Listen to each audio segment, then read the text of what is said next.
So hi guys, welcome back to my channel. This is Vaishali Pawar. Welcome to Vaishali's kitchen.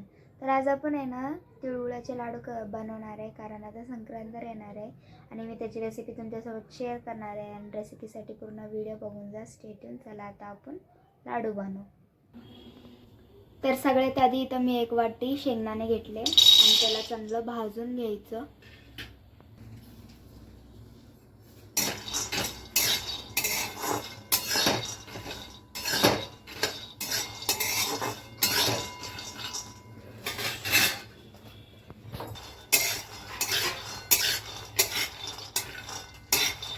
अर्धा kilo गूळ घेतलेला आहे आणि त्याला असं फोडून घ्यायचं. त्याला चांगलं. तुम्ही बघू शकता इथं आपले शेंगदाणे चांगले भाजून झाले. आता ह्याला आहे ना आपण एका ताटलीत काढून घेऊ.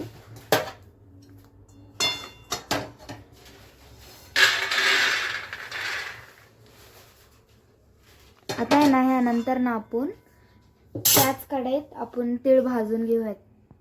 आता आहे ना आपण अर्धा किलो तीळ घेतलेलं आहे, त्याला चांगलं भाजून घ्यायचं.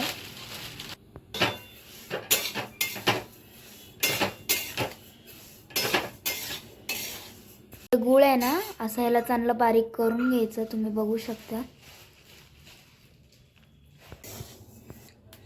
शकता असं भाजून घ्यायचं चांगलं आणि ह्याला काढून घ्यायचं, म्हणजे गॅसवरून उतरून घ्यायचं. चांगलं असं 5 मिनिटं चांगलं भाजून घ्यायचं. एका ताटलीत असं चांगलं घालून घ्यायचं. ह्याला ना पुऱ्या ताटलीत फेलून घ्यायचं आणि ह्याला गार होऊ द्यायचं. काय ना आपण भाजून घेतलेले शेंगदाण्याचे ना साल्ट काढून घ्यायचं, जेवढे आपल्याला निघतील तेवढे. त्यानंतर आहे ना ह्याला कुटून घ्यायचं. तर ना आता आपण शेंगदाणे त्याचे साल्ट काढून घेतलेले कपड्यात घालून घ्यायचं असं, आणि त्याला चांगलं असं बांधून थोडे जाडच कुटायचे. असं जाड कुटून घ्यायचं, बारीक नाही कुटायचं बरं का. आहे ना ह्याला असं चांगलं बारीक, म्हणजे जास्त बारीक नाही आणि जास्त जाड नाही, असं कुटून घ्यायचं. तर तुम्ही बघू शकता तिळाला भाजून घेतलं आधी, त्यानंतर शेंगदाणे भाजून घेतलं, त्याचं साल्ट काढून घ्यायचं. त्यानंतर आहे ना त्याला कुटून घ्यायचं, जाड कुटून घ्यायचं, जास्त बारीक नाही कुटायचं. आता आपल्याला आहे ना गुळाचा पाक बनवायचा आहे. चला आता आपण गुळाचा पाक बनवू. आता आहे ना तीळ आणि शेंगदाणे असं मिक्स करून घ्यायचं. तर इथं आहे ना आपली कढई तापल्यावर ना 1 चम्मच तूप घालून घ्यायचं ह्याच्यात. यानंतर आपण कुटून घेतलेला गूळ आहे ना बारीक केलेला, ते पण ह्याच्यात ॲड करून घ्यायचं. त्याला चांगलं मिक्स करून घ्यायचं, म्हणजे आपला हात चालवतच राहायचा, नाहीतर ते चिकटून जाईल खाली.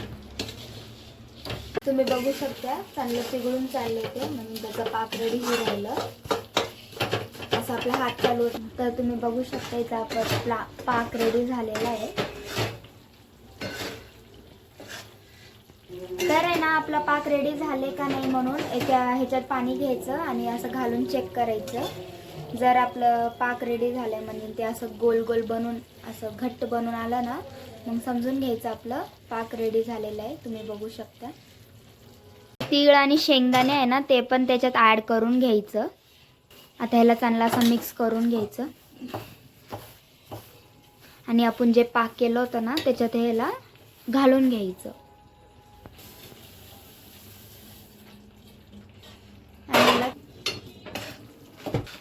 आता ना आपला गॅस बंद करून घ्यायचं आणि सगळं मिक्स करून घ्यायचं.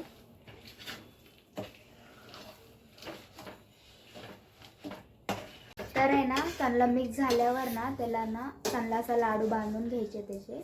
आता हे होती आजची आपली रेसिपी, म्हणजे असं करायचं होतं. आता आपण लाडू बांधू. चालू. तर तुम्ही बघू शकता इथं मी लाडू बनवून राहिले. गरम गरम असतानाच बनवून घ्यायचं, म्हणजे गार झाल्यावर पण बनवता येईल, पण ते खूप कडक होऊन जाईल, म्हणून मी तर गरम गरमच बनवून घेते. हाताला चटका बसेल म्हणून थोडं पाणी हाताला थोडं पाणी लावून घेऊन असं करू राहिले मी. तर तुम्ही इथं बघू शकता मी लाडू असा आता थोडं गार झालं आहे म्हणून हातातच बनवून घेते आणि असं एके ताटात ठेवून घे. तर गाईस तुम्ही बघू शकता आम्ही अशा पद्धतीनं तिळाचे लाडू केलेले आहे. आता आपण टेस्ट करून बघू कसं झालं आहे.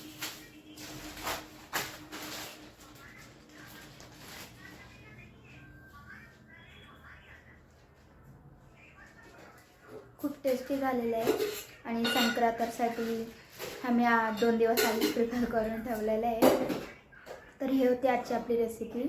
जर तुम्हाला आमची रेसिपी आवडली असेल तर तुम्ही पण एकदा नक्की ट्राय करून बघा आणि चॅनलला प्लीज लाईक शेअर सबस्क्राईब करा. Thanks for watching. Bye bye.